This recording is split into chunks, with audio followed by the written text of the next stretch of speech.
Ouais, salut à tous, vous êtes bien sûr le podcast de l'Onironote, le podcast où l'on s'exprime librement sur des thématiques telles que l'auto-hypnose, les pratiques d'exploration psychique, onirique, toutes ces manières qu'on peut trouver d'aller utiliser notre imaginaire, car il s'agit bien du verbe utiliser, c'est-à-dire en faire quelque chose de notre imaginaire, c'est-à-dire explorer notre imaginaire de manière volontaire. C'est un délire qu'on peut avoir de simplement fermer les yeux et de s'inventer un monde, de se construire des murs imaginaires, des fenêtres imaginaires, des esplanades de gazon bleu ou vert, des choses plus ou moins réalistes, des personnages, des histoires, des rivières, des montagnes, tout ça. Vous pouvez, oui vous, je dis bien vous, chers auditeurs, vous pouvez vous les inventer dans votre tête. Volontairement, à dessein. Vous le faites sans doute déjà, peut-être involontairement depuis toute votre vie. Vous l'avez sans doute fait au cours de votre enfance parce que ça fait partie un peu des outils qu'on a lorsqu'on est enfant pour grandir, pour se former notre rapport au monde.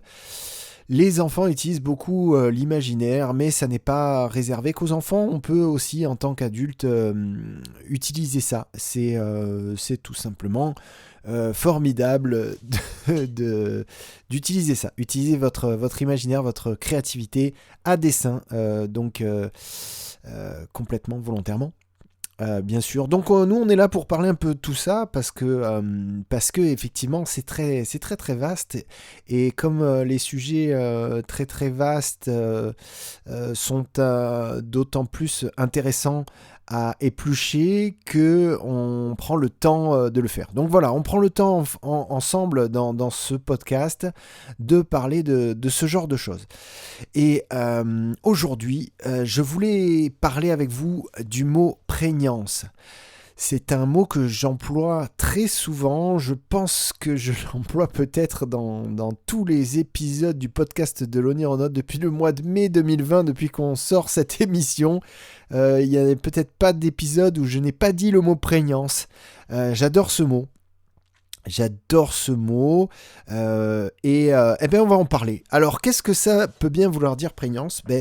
Je vais commencer par ma définition à moi, parce que j'ai été voir la vraie définition dans un dictionnaire et qu'elle est tellement marrante, la vraie définition, elle va tellement nous amener sur d'autres sentiers que je la garde pour plus tard.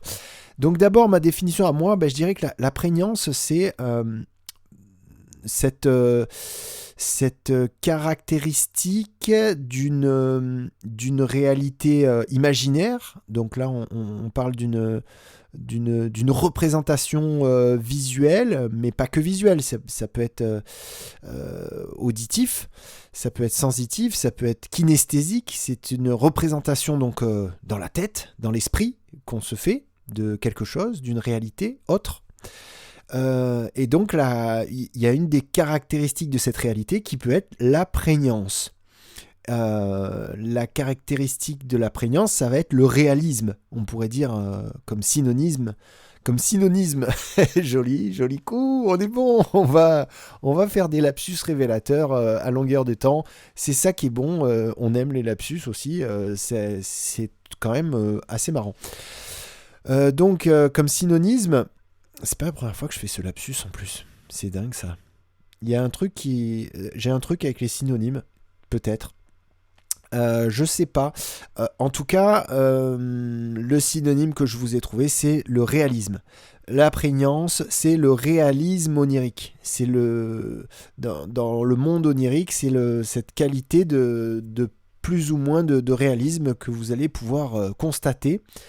Et ce qui est vraiment chouette, c'est que vous pouvez agir sur cette prégnance.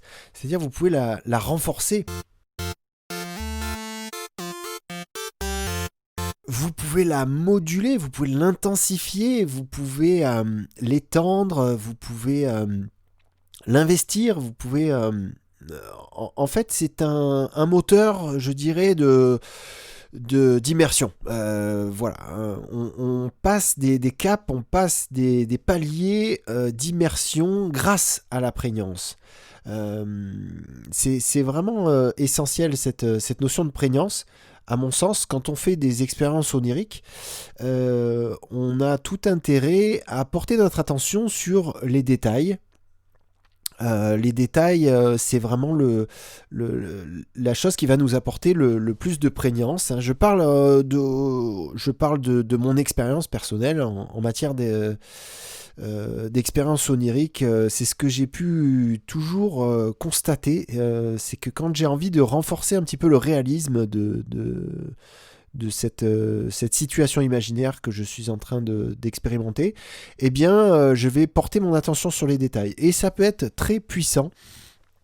Par exemple, une expérience toute simple que vous pouvez faire en état d'auto-hypnose, c'est que vous allez regarder votre main. Vous avez les yeux fermés, dans votre tête, vous imaginez que vous regardez votre main.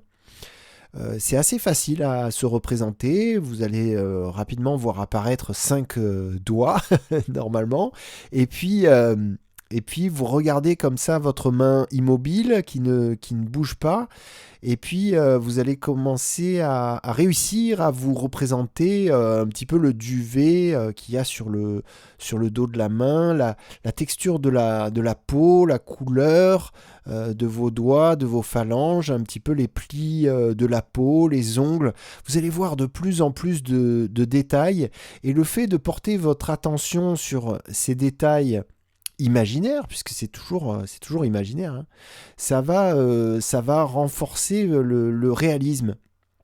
C'est-à-dire que le cerveau, il aura de plus en plus l'impression que c'est vrai, et en fait, il va activer un mécanisme bien connu des sciences cognitives, qui est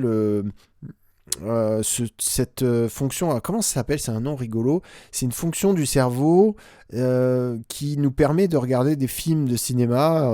C'est la suspension d'incrédulité. Voilà, j'adore cette expression. C'est la suspension temporaire d'incrédulité.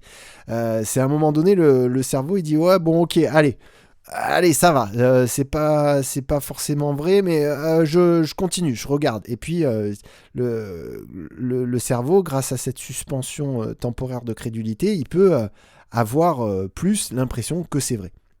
Et c'est ça qu'on cherche. C'est ça qu'on cherche. Et là, donc vraiment, la prégnance, c'est ce truc génial qui nous permet de... j'ai parlé de palier tout à l'heure, mais c'est vraiment ça. Hein, c'est que vous allez constater, si vous ne l'avez pas déjà constaté, en auto-hypnose, focaliser sur la prégnance, focaliser sur les détails, et vous allez un petit peu comme sauter des paliers. Vous allez... c'est un peu comme un truc un petit peu instantané où il y a tout de suite une augmentation du réalisme qui va être étonnante et kiffante, parce que en général c'est chouette quoi de se rendre compte de ça, tout en gardant notre lucidité, un petit peu comme quand on fait des rêves lucides, mais là je parle pas de rêves lucides, hein, je parle juste d'auto-hypnose. On reste conscient. On reste tout à fait conscient, on a notre bagage culturel, mémoriel, intellectuel avec nous, à disposition, dans notre monde imaginaire. Et là, donc, c'est le top. C'est un petit peu le top quand une expérience onirique se passe bien de la sorte. Et donc voilà, la prégnance, c'est le truc qui peut vous faire augmenter la qualité de vos expériences oniriques. De ouf. Alors maintenant, comme je vous avais dit au début, avant d'enregistrer ce podcast, j'ai jeté un coup d'œil quand même, puisque j'avais choisi le thème de la prégnance sur la définition du dictionnaire. Mon dictionnaire préféré, hein, je ne sais pas si vous c'est pareil, moi c'est le Wiktionnaire, qui est vraiment puissant, parce que du coup c'est un dictionnaire en ligne sur lequel on peut retomber sur toutes les étymologies des mots qui sont... c'est-à-dire, on part d'un mot, et puis après, on va aller voir l'étymologie de ce mot, et ensuite, on va aller voir l'étymologie du mot qui est l'étymologie du mot de départ, et encore après. Donc, on voit vraiment du pays avec le Wiktionnaire. C'est là qu'on voit que notre langue, elle vient de partout, de tous les continents. Il y a beaucoup de cultures mélangées dans les mots qu'on utilise. Bref, c'était la petite digression linguistique. Alors, dans mon Wiktionnaire préféré, j'ai trouvé ça sur la prégnance. Donc, dérivé de prégnant avec le suffixe ans. Donc ça, on s'en fout. Alors, il y a 3 sens. Il y a le sens en psychologie. Accrochez-vous parce que là vraiment c'est le top. Écoutez cette définition du mot prégnance en psychologie. Donc, comportement d'une organisation psychologique privilégiée, entre parenthèses, sa force, sa stabilité, sa fréquence. Fermez la parenthèse, parmi toutes celles possibles. Alors, je sais pas vous, mais comportement d'une organisation psychologique, ça me plaît. Donc, la prégnance, ça serait un comportement. Mais un comportement de quoi ? D'une organisation psychologique. Donc, on est là, on a une organisation psychologique. Quel comportement elle peut avoir, cette organisation psychologique ? Eh bien, elle peut avoir un comportement prégnant. Voilà. Elle peut avoir un comportement prégnant si elle fait preuve, cette organisation psychologique, de force, de stabilité et de fréquence. Parmi tous ces comportements possibles. Voilà, c'est pas mal. Ensuite, alors 2 autres définitions. Il y a la deuxième définition. La prégnance renvoie à une notion de force qui impressionne, s'impose à l'esprit. On peut opposer à la notion d'illusion, proposée par les mystiques, le caractère prégnant de ce monde que l'on peut voir, toucher, sentir, entendre, exister. Fin de citation. Donc voilà, on a carrément une référence à la réalité comparée à l'illusion. La réalité est plus prégnante que l'illusion, c'est un peu ce que ça dit, cette définition. Du coup, nous, on peut se dire que si on a envie que l'illusion volontaire, que sont nos pratiques psychiques, l'illusion volontaire que sont nos expériences oniriques volontaires, et notre exploration, chers amis onironautes, eh bien, on n'a plus qu'à renforcer la prégnance pour lui apporter du réalisme et une réalité, lui augmenter sa réalité à notre illusion. C'est un peu de la réalité augmentée, quoi. Voilà. Voilà. Bon. Il y avait quoi aussi ? Il y avait, j'aime beaucoup, s'impose à l'esprit. La prégnance renvoie à une notion de force qui impressionne, qui s'impose à l'esprit. Voilà, il y a quelque chose qui s'impose. Quand on fait jouer la prégnance, quand on porte notre attention sur la prégnance, il y a quelque chose qui devient un peu plus évident. Voilà, quelque chose qui s'impose. Et ça, c'est chouette. Et vous allez voir, dernière définition, donc au sens figuré, la prégnance, c'est une idée qui s'impose à l'esprit. Et il y a un exemple qui est marrant pour le coup, dans notre contexte du podcast, et par rapport aux thématiques qu'on évoque dans ce podcast, l'exemple est très amusant et fait sens. La prégnance de cette conception chez Freud est si puissante qu'il me semble qu'elle est en partie à l'origine de la seconde topique. Alors c'est donc une phrase de Lionel Nakache, donc je crois que c'est un neuroscientifique, issu d'un livre qu'il a écrit qui s'appelle Le Nouvel Inconscient, Freud, le Christophe Colomb des neurosciences. Tiens, ça me donne envie de lire son bouquin, Lionel Nakache, là. Je crois que c'est celui qu'on entend souvent à la radio, qui est assez intéressant. je pense que c'est un neuroscientifique qui vulgarise, dans le bon sens du terme, les neurosciences. Donc merci à lui au passage. Et là, donc cette phrase qui évoque la prégnance d'une conception, donc d'une idée, chez Freud.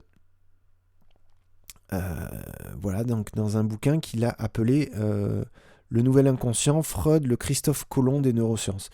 Le Christophe Colomb des neurosciences, ça me fait penser à... Est-ce que nous, chers amis onironautes, je vous rappelle qu'on est onironautes parce qu'on navigue, on est des explorateurs, on est des Christophe Colomb de quoi ? On est des Christophe Colomb aussi de l'onirisme. C'est pour ça que j'aime bien employer ce terme d'onironaute. À mon sens, un onironaute, c'est quelqu'un qui explore son propre onirisme, son monde, sa psyché, son psychisme, son imaginaire, ses représentations symboliques de l'esprit. Et voilà, donc Christophe Colomb, bien sûr, à prendre dans le sens d'explorateur courageux, un petit peu, il n'y a pas de jugement, il n'y a pas de jugement de valeur là-dedans, c'est-à-dire qu'il y a on ne fait pas référence à la colonisation ou à des trucs qui peuvent être... on prend juste comme référence le marin, quoi. Voilà, le marin en tant que marin, découvreur de nouveaux mondes, et on va pas parler du tout du sens politique que peut avoir cette histoire de l'Europe là. Fin de la parenthèse. Donc, il y a une 4e définition du mot prégnance, qui est une définition en philosophie. Alors, donc, 4e définition, production d'intelligibilité dans le vécu sensible, ne le réduisant pas aux sensations.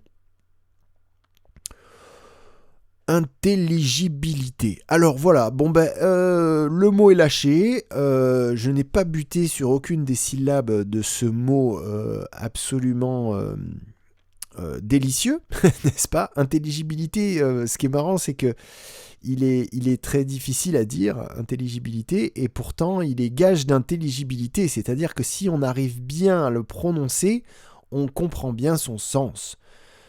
Voilà, c'est un peu comme d'autres mots comme ça qui sont en même temps dans leur forme des véhicules idéaux pour le sens qu'ils véhiculent. J'ai fait beaucoup de parenthèses linguistiques aujourd'hui. Hein. C'est ce mot prégnance qui est, je vous le rappelle, très inspirant. Et c'est pour ça que ça me fait penser à plein de trucs. Et on n'est pas là pour se priver. Donc on a un mot qui est un espèce de trésor de sens. Le mot en lui-même, il est intéressant. Donc si on ne prend pas le temps de parler un petit peu de tous ces tiroirs qui peuvent être ouverts par le mot prégnance, alors où est-ce qu'on va en parler, hein, les amis ? On a fait un petit tour d'horizon de ce mot prégnance. On pourrait même s'attarder un petit peu sur sa forme ou à son... Alors prégnance, il y a l'idée d'antériorité dans le préfixe pré, qui est sympa parce que il y a cette idée que c'est un petit peu nous qui décidons en amont de la prégnance. C'est-à-dire on décide en amont du réalisme, on décide avant de faire notre petite séance de 3 minutes ou de 5 minutes d'auto-hypnose, on décide avant quelle réalité, quel degré de réalité on va y mettre, quelle prégnance on va y mettre. Et ça c'est chouette, c'est cette idée qu'on est aux manettes, on décide, on contrôle et après le cerveau fait le reste, j'ai envie de dire, et c'est chouette. Mais on est avec notre cerveau, on n'est pas contre notre cerveau, on n'est pas contre notre imaginaire, notre psychisme, on est avec, on évolue avec dans une exploration mentale. c'est aussi pregnant. Il faut quand même le dire, pregnant. Donc c'est un mot anglais qui signifie enceinte. Là, au niveau de la fertilité et de l'inspiration du mot, on est pas mal quand on va voir du côté de l'anglophonie. Voilà. Voilà, c'est tout. Alors, c'est tout pour la prégnance, parce qu'on pourrait aller beaucoup plus loin, mais là, c'est pas mal déjà. C'est pas mal. Je vous laisse réfléchir à ce mot. En tout cas, retenez vraiment cette idée essentielle que je voudrais doublement souligner aujourd'hui. La notion de prégnance, c'est un outil. Voilà, la prégnance est un outil dans l'outil. L'outil de référence étant l'auto-hypnose. Et en matière d'auto-hypnose, vous avez tout intérêt à utiliser la prégnance, à essayer de renforcer la prégnance de vos conceptions imaginaires. Voilà, c'est tout pour aujourd'hui. Je vous laisse. Je vous dis à la semaine prochaine pour un nouvel épisode du podcast de l'Onironaute. Je vous rappelle que la newsletter, la lettre de l'Onironaute, et vous pouvez vous y abonner à cette lettre. C'est important. Ça se passe sur le site. Sur notre site onigate.com, qui est j'ai appelé ça pompeusement le portail de l'onironautisme, le portail de l'hypnose fictionnelle. Donc, si vous voulez retrouver toutes les idées qui sont développées dans ce podcast, vous les retrouverez sur Onigate, et je vous encourage bien sûr à vous abonner à la newsletter, et aussi à découvrir au passage une expérience onirique guidée qui s'appelle la danse de la gravité, qui vous est offerte sur le site onigate.com. Vous retrouverez tout ça aisément, les doigts dans le nez. Voilà, portez-vous bien. En ce doux mois de janvier 2021. Au passage, je vous souhaite une meilleure année à tous, une très bonne année.